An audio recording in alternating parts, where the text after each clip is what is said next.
ব্রাহ্মণবাড়িয়ার সরাইল উপজেলা আওয়ামী লীগ নেতা AKM ইকবাল আজাদ খুনের এক যুগ পর 4 জনকে মৃত্যুদণ্ড ও 7 জনকে যাবজ্জীবন কারাদণ্ড দিয়েছেন আদালত। বুধবার চট্টগ্রাম বিভাগীয় দ্রুত বিচার ট্রাইব্যুনালের বিচারক হালিমুল্লাহ চৌধুরীর আদালতে এই রায় দেয়া হয়। রায়ে আদালতে উপস্থিত 21 আসামির মধ্যে 4 জনকে মৃত্যুদণ্ড ও 7 জনকে যাবজ্জীবন কারাদণ্ড দেন আদালত। বাকি আসামিদের খালাস দেয়া হয়। রায়ে বলা হয়, রাজনৈতিক প্রতিহিংসা থেকে পরিকল্পিতভাবে ইকবাল আজাদকে হত্যা করা হয়। রায়ে সন্তোষ প্রকাশ করেন বাদীপক্ষ।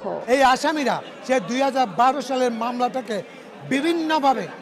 বিভিন্নভাবে দ্রুত বিচারে আসার পরও উচ্চ আদালতে গিয়ে বিভিন্ন রকম স্টে করে মামলার আজকে সে 2012 আর 2024 এলে এসে আজকে রায় প্রদান হয়েছে।